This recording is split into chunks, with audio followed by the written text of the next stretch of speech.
When was the last time you saw an episode? Usually the way that works for me, I'll check into a hotel. It's the wee hours. I'm just kind of unpacking. I've got to shoot in the morning or whatever, you know, and I'm looking for something to kind of watch for a half an hour before I go to sleep, and I'll flip around, and almost invariably, there it is.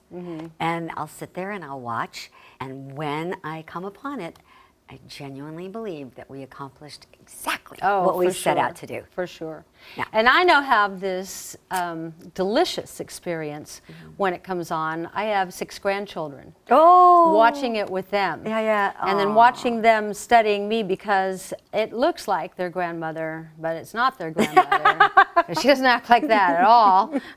So that's I remember, you know, my sister Ruthie, her firstborn Katie, who was born right after the show went off the air, so she was never there. You know, for she used to watch television, and there would be Three's Company, you know, on the reruns at 6 o'clock. Joyce. And she would literally go around behind the TV, like to see how I got in there. When I think about it, I think about rehearsals. I've never laughed so much in my whole life. I know. And I know. The rehearsals for me were as much a part of the show as the show itself. Yes. What I loved on Friday nights when we shot the show was that the audience found new places that we hadn't even thought of in rehearsal. Perhaps your audience don't realize we did our show absolutely live, totally, for 2 different audiences, same show, 5:30 and then at 8. But we rehearsed in a rehearsal hall just like you would a 1-act play. No set, no doors, just, you know, a couch, tape on the floor, ring ring when the phone would ring, slam when you came in so the other actors knew you'd come in the door. Then at the end of the week we would go into the studio and take that play that we had put together and show it to the technical people and the lights and the sound, the camera. And so the boys, Jonathan, indeed, Richie Klein, Norman, our little darling Donnie Knotts, more the boys than the girls, were so ornery the whole time that there were days that I've often said, there were days I went home from rehearsal in Three's Company and my face hurt from laughing so much. Well, especially John Ritter. Oh, but John man, Ritter would go off and do things like, do you remember the apartment manager in The Dead Girl? Do you remember the tent in Green Cloud? Now, it was you who farted in the tent, right? No, it was you who farted, Pat. Like. Right. Do you think it's me who farted in the tent?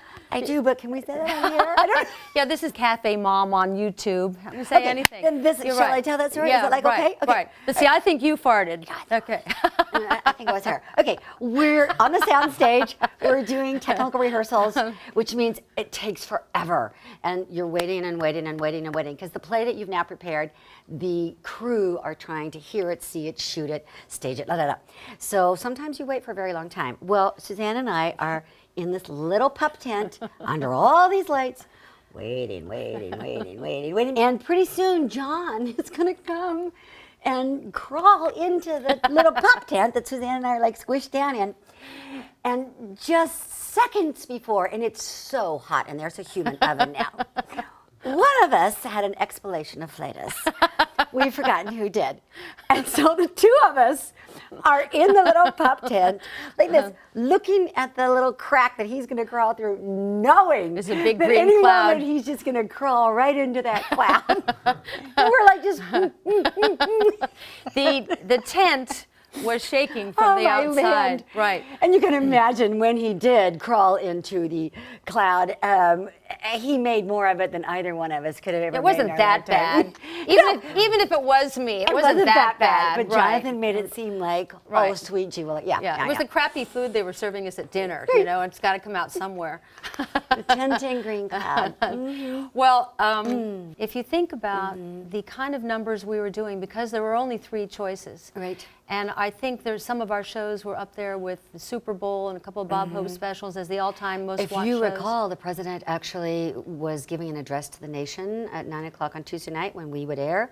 And remember, we got this telegram in the rehearsal hall saying the president had moved his address to Wednesday at 9. No, Because he was I not don't remember that. Yes, really? he was not going to preempt us. Which president was that at that Carter. time? Oh, I was going to say, was Jimmy it George Carter. Washington? Seems like so long ago. Yeah, George, he was great. No, it was actually Lincoln, Yeah. but you know, who's counting? Did you like being Janet Wood? I did. I loved creating her, and I loved playing her.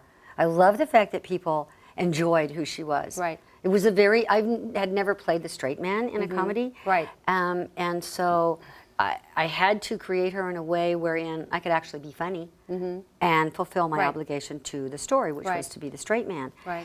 Which is one of the great gifts of all time, that when Dawn came on the show, they gave Janet the job, more or less, of dealing with Mr. Furley. That's and right. That's That's when I right. learned the Right. sheer gorgeousness of being a straight man. Because I would basically just say a line, and then I'd just Let him kind go. of stand there and wait till he was done being hysterical. Right. And then I'd say the next line. Right. Because he's going to take the ball. Just Right. like with John. I mean, Right. you knew that he was going to take the ball and carry it to somewhere you couldn't imagine. So you just kind of stayed in character and waited till it was your time to talk, because what was happening in the meantime was so good. Right. In a way, because of the childhood I lived with my alcoholic father and all that, I think Chrissy Snow for me was my opportunity to be the child that I never got to be growing up. So when I look back on it, maybe I was on just enough. Maybe that's all I was supposed to do there, for me to learn what I wanted to learn from that. And I am very grateful. We all had this lovely opportunity of creating this silly farce that all these years later still makes people laugh. Yeah, that show really made people laugh of all ages. Really glad to see you again. I love you. Get to know you all over. You too. Thank you. Thank you. Wow. Come and knock on my door again, okay? Okay.